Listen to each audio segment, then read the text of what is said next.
Hello and welcome back to Asia Now. I hope you're having a wonderful weekend. In this video, I'll tell you about two Korean nationals killed in Manila, what really happened in Mandaue, Philippines NBI director resigns, Air Asia responds to landing in the wrong airport, an Indian man arrested in the Philippines, and more. Let's jump straight into our main story. And at any point, if you like this video, go ahead and subscribe to the channel. If you haven't done so yet, we're slowly climbing to 13,000 subscribers. I would appreciate that. Two Korean nationals fatally attacked in Manila. On the night of August 15th, two Korean nationals lost their lives in an incident near a hotel in Mandaue, Manila. Witnesses said the victims had just stepped out of the vehicles when unidentified individuals on motorcycles carried out the attack before fleeing the scene. Authorities are investigating the motive initially considered robbery, but also examining other possibilities. Mandaue is a well-known tourist area in Manila, and local communities caution travelers to avoid walking alone late at night. This comes after two earlier cases this year involving Korean nationals in Manila, highlighting ongoing safety concerns for visitors. And the reason why police are considering other motives rather than just a simple robbery is because they straight for the head. So not only that, but they think there might be hired individuals to carry out this. What is going on here? Sorry, guys. I'm not even gonna try to. Well, I thought this was straight. Either my mind is like.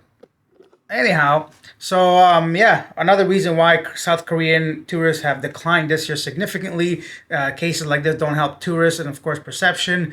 And nobody really cares, to be honest, if it's locals doing it or their own kind, Korean on Korean. A lot of things like that are happening. I mean, you would care if you're a Filipino, but I'm talking about from a tourist perspective, right? A visitor's perspective, and the embassy's going out and issuing like warnings and all this kind of stuff. So travel advisories and all that. It's unfortunate, to be honest. Of course, people losing their lives, number one. Also, who's doing it, why is doing all these things typically don't come into consideration when people are booking the next trip to the Philippines.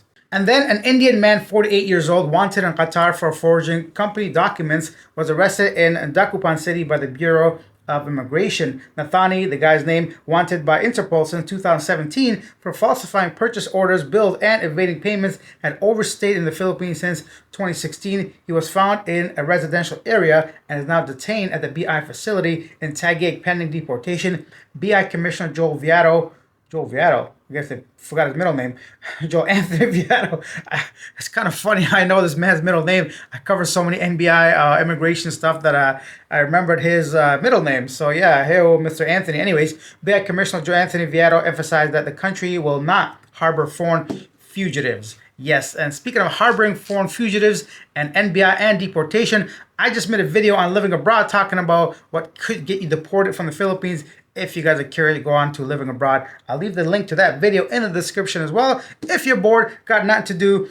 Moving on to Air Asia has denied reports that one of its flights mistakenly landed at the wrong airport, explaining that flight D7506 from Sepang to Incheon was diverted to Gimpo Airport on August 13th due to turbulence and refueling needs. The airline stated that the plane later continued to Incheon after all safety checks were completed. Confusion arose when captain initially announced arrival at Incheon, while passengers realized they were at Gimpo. Air Asia attributed the mix-up to cabin crew miscommunication. Yeah, why not blame it on the cabin, blame it on turbulence, blame it on the passengers themselves for booking the wrong ticket? Let me guess, right? Bullshit. I don't believe a single word you said. How does a captain say the wrong thing?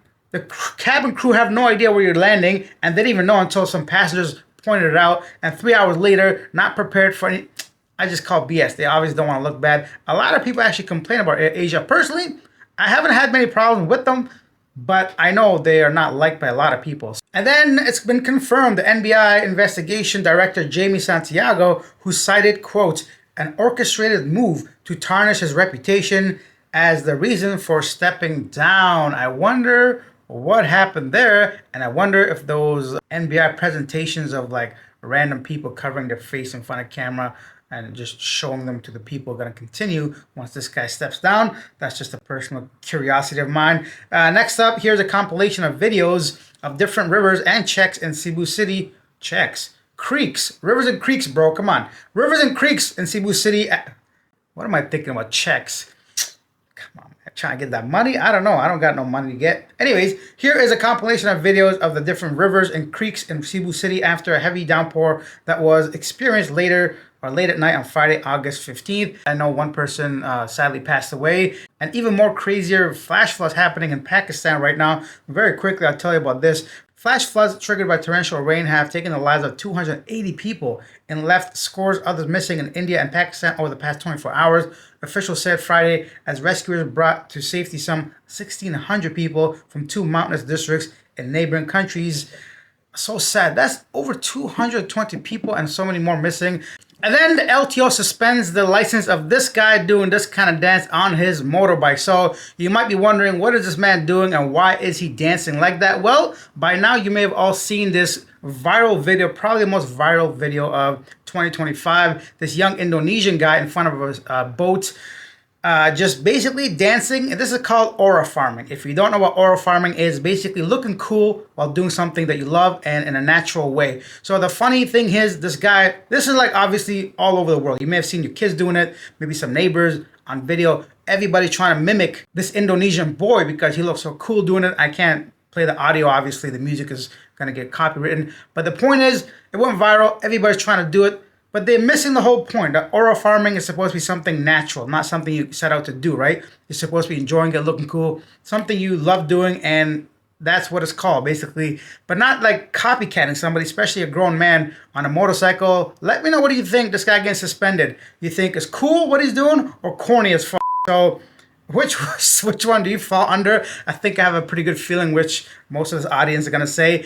And yeah, I don't know what else to say about that. So it's okay, I think, for kids and all to be doing it. And one more thing, what is going on with the LTO suspending everybody that goes on video, goes viral? I guess they got a lot of time on their hands, and glad to see they're doing their job. If legit, like there's so many other traffic violations, violators, and things like that. I think I personally, if I was in charge of that department, would focus on. But that's just my personal opinion. I mean, this guy's like on a motorbike in a park, red light, not harming anybody, to have his license suspended. Hey, once again, share your thoughts. What do you think? Corny, cool, license suspension or not? Many of you guys yesterday actually talked about you driving or at least taking the wheel on your father's lap when you were kids, about yesterday's video about that guy getting suspended. Moving on, Versailles Meds rebrands birthing unit to mother and baby care unit. Versailles Med Hospital marks a new chapter in maternal and infant healthcare with the official rebranding of its dedicated birthing and postnatal. To make this transformation even more meaningful, Versailles Med introduced its exclusive 10/10 maternity care discount valid for deliveries booked and performed during the promo period. Mothers enrolled in this offer will enjoy a 10% discount on essential medical services until their child turns 10 years old. Whoa, that's pretty awesome. Versailles Med Hospital introduced affordable maternity packages, including normal delivery package of 7,000 pesos and a cesarean delivery package of 25,000 pesos, both covering parental care, doctor's fees, and OB ward stay of up to 3 or 5 days. I have no clue what any of that meant. I never seen a baby in my life. All jokes aside, I've never been like near a newborn baby. I just never had any family or anything go through that process. I have no idea, but as I get older, it's something I wonder about. What is the whole process? What's going on? What happened? What is the difference? Which one's healthier, safer for the mother? Does she get to choose? I know sometimes medically they have to do some of these stuff, but I have no clue, man. Like zero. I don't know what happens. Like I know how they're made, don't get me wrong, but I don't know what happens to bring them out is my point. I know somebody had a baby recently, but anyways, if you guys had babies in the Philippines, I'd love to hear the process. Was it difficult, easy? Are there differences? What is the first time father like should be aware of kind of thing? Any fool like myself that has absolutely no knowledge of this would love to hear some of your experiences in the comment section. Talking about sharing, let's take a look at some of your comments from yesterday's video. James says, this is precisely why I'm not interested in any charity work in the Philippines. No good deed goes unpunished. Seen it happen enough times to stay the hell away from it. I've seen thousands of the social media posts of the work those guys do, despite the frequent daily and weekly headaches they endure trying to do good. Was okay with everyone when it was a few hundred meals a day and some clothes, school supplies. The minute they started getting bigger and building dorms instead of the kids being under a bridge and begging, thieving to survive, and expanding into like medical and school, etc., all with official permits, licenses, and qualified local staff, it seems maybe some people started losing face. My gut feeling was exactly what's going down now. Red Horse Adventure says, by no means defending the foreigner with child accusations, but let this be a lesson. Foreigners are not supposed to be alone with children that aren't theirs. You run the risk of accusations and legal problems. I'm pretty sure it's the law. It is the law, but I'm not sure if this is specifically a case that can apply to, considering this was like church. Let's read one more from Robert. It says, it looks like they were in a parking garage and dad was controlling the brakes. No big deal. That's how I taught my daughter to drive, but no other cars around. And that's regarding the baby taking control of the wheel in yesterday's video. Thank you for watching. I'll see you guys tomorrow. Bye. Postnatal facility from Balai Pagoma to, what the fuck? What, did I miss a sentence there? So yeah, and they don't have a very good reputation when it comes to safety, considering missing flights and all that.